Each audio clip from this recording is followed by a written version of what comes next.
Hi guys! For today's video, magluluto tayo ng ginataang pako. Ayan. At ito ang lahok natin. Ilalahok natin itong papaya. Masarap. Parang ako. Eme, walang ganon. Ayan guys. Hahaluin na natin siya. Nilagyan din po natin siya ng sibuyas at bawang. At saka luya. Ayan. Luluto-lutuin lang po natin ng kaunti para masarap po siya. Ayan guys, medyo luto na yung poko natin at ilalagay na din natin yung papaya. Ayan.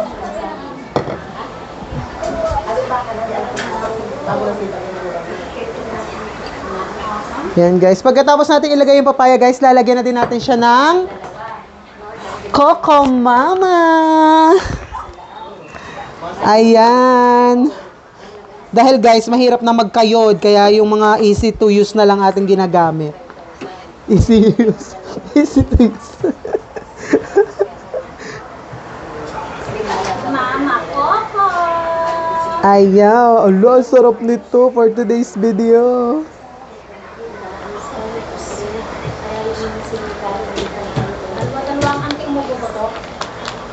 Sayang ang bawat katas. Mahirap itong gawin.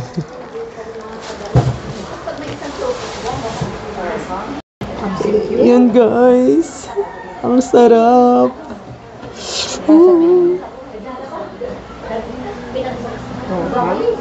Sarap niyan. Nangangatal na naman ang tiyan ko eh. Yan guys, syempre, hindi mawawala ang magic sarap. Mas masarap sa akin para sumarap to. Ayan, lalagyan na natin lahat para masarap. Lalagyan din natin ng paminta. Yan. Yung gusto mong kuhanin ng buo pero nadurog na ng iba. At saka, dagdagan natin ng kaunting pampasarap. Ito ang sekreto ng mga nanay at tatay na nagluluto.